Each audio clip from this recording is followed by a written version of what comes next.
It is time for us to check in with Carmi Levy, our CTV tech analyst, talk about a couple of stories in the news. And of course, if we're going to talk tech, we're going to talk Artemis 2 right off the top.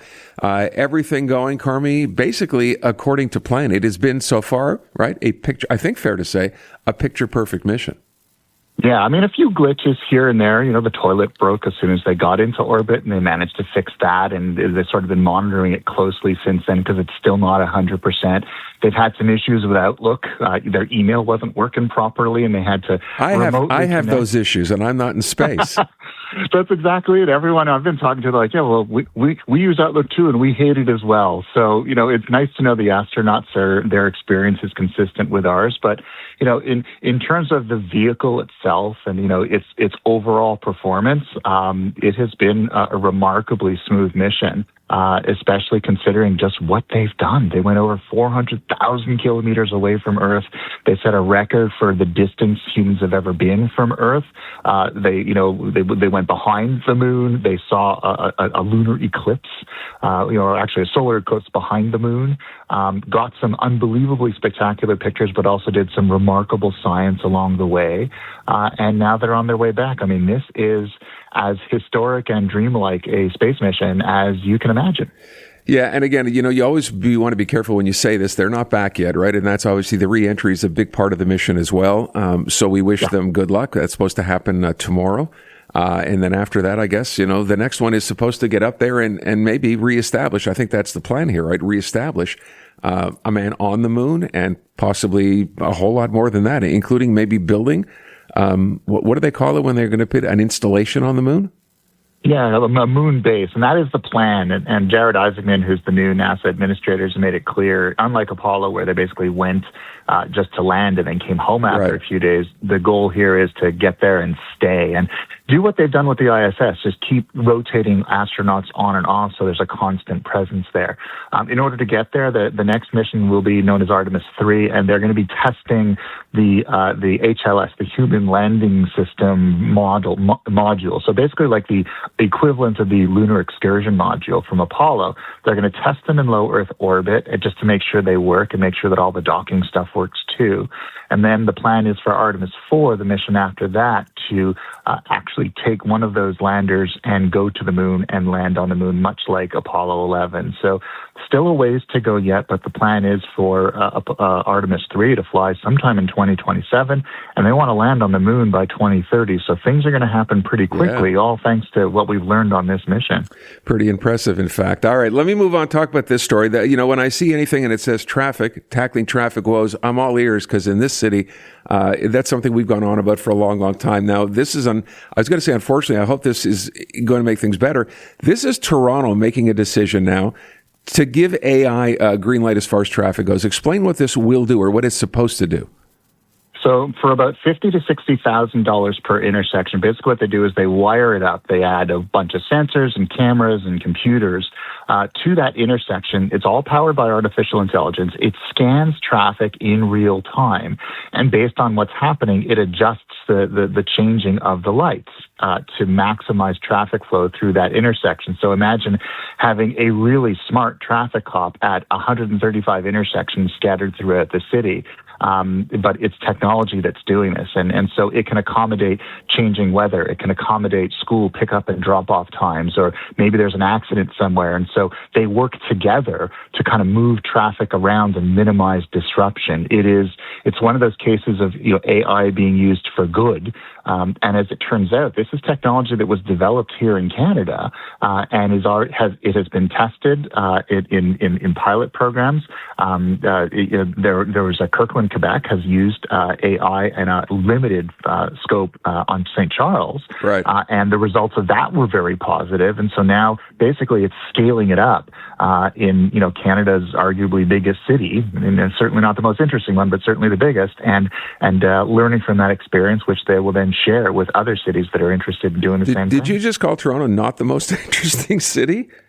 Definitely not. And I say that as a native Montrealer. They may have the latest and greatest traffic technology, but, if you want to party, you're certainly not going there. All right. Well, let me come back to something you said when you talked about the cost, because when you say it's going to cost, what, $30,000 to $40,000 per intersection, right, which might seem like a lot of money. But then I thought, if you're going to assign a police officer to an intersection on a regular basis, that's double time or overtime or whatever it happens to be. This doesn't seem like it's that crazy as far as cost goes. And it's going to be probably a better system than having, a real human being. And I say that because I have been to many intersections where police have been assigned to control lights.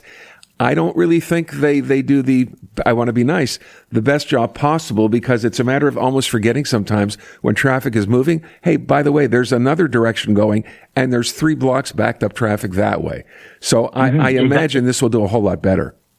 It absolutely will, and it is a relatively cheap investment for a huge payoff. And of course, that payoff is indefinite. You don't have to keep paying for it. And so, at the same time, a traffic cop on the corner of one intersection isn't communicating in real time with other traffic cops at all the adjacent intersections. Whereas these AI technologies are doing exactly that. And so they're looking not only at this intersection, but the big picture and saying, what does that look like? How do we maximize it? How do we learn over time to get even better at adjusting the lights? And so we often talk about synchronizing lights, but the problem with syncing them it's a one-time thing, and over time they become less synced. And that old technology in 2026, that doesn't fly. Thanks to AI, they're literally being synced on the fly. They're talking to each other. They're looking at both the macro picture and the big picture, and it is as good. It's easily the best high-tech traffic cop you can imagine, and it frees cops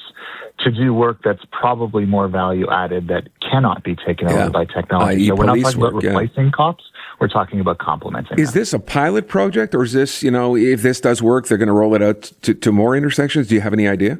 Yeah, they're calling this a pilot project, but they are saying that it's 135 intersections to start with, mostly across North York, Scarborough, and Etobicoke. And so that's a pretty big pilot. And the plan is that they'll do it for about 6 to 12 months. And then next year in 2027 and 2028, they will expand it across even more roads. So this isn't going to stop with this. The numbers are only going to grow from there. And I would expect at some point, AI technology will simply be, when you build an intersection, you just incorporate it in. It won't even be a question. That'll just be the way things work. And I think that's a good thing. Again, it's the smartest way to spend what limited budget you have on traffic control, because the payoff is beyond what you would spend to begin with. Let's hope Montreal is listening. All right, let me move on to this story here. Again, something to be concerned about with AI now being used to add fake details. This is actually kind of dangerous in immigration, asylum applications. This is according to federal officials. You know what? I'm almost not surprised. I'm surprised it took this long to notice that was being done. Yeah, exactly. So Immigration, Refugees and Citizenship Canada and the Immigration and Refugee Board, they said they were noticing that the applications for asylum that refugees were submitting, they were getting longer, and they were including kind of more details in them, but the arguments weren't necessarily better than they were. And so they ran them through AI verification software to see, did they use AI to generate these? And they're finding that in increasing numbers, that is exactly what's happening. Applicants are using AI to build detailed dossiers, detailed applications, including stories of hardship, stories of where they come from. And in many cases, they're citing events that did not happen, because we know AI can make stuff up. Lawyers in many cases have often, in the past couple of years, have submitted cases to judges, briefs that included citations of cases that did not occur. And the same thing is happening here. So they are saying that they are going to be using AI to detect this incoming content and then flag them, because, of course, if you lie on your application, you can't reapply for another 5 years. It's a major problem. Even before AI came along, there were they called them ghost consultants, and they would work with immigration applicants to create a package that would maximize the potential to get in. And in some cases, they would make things up. Well, now you don't need a ghost consultant. You just use AI to build it for you. But the government is saying, we're watching for it. We will ban you if we find that you're using AI for this. And so it's AI versus AI, and the government is saying, we're not going to lose this one. All right. Well, we leave it at that. Carmi, thank you so much. Appreciate it. Great being with you, Aaron. Thank you. I'm Luke Wilson. Join me each week for Film Never Lies. Since retiring from the NFL, I've had a lot on my mind, and now I've got my own show. So if you're tired of lazy takes, if you want honest conversations, join us each week. Film Never Lies, available on all TSN platforms and the iHeartRadio app.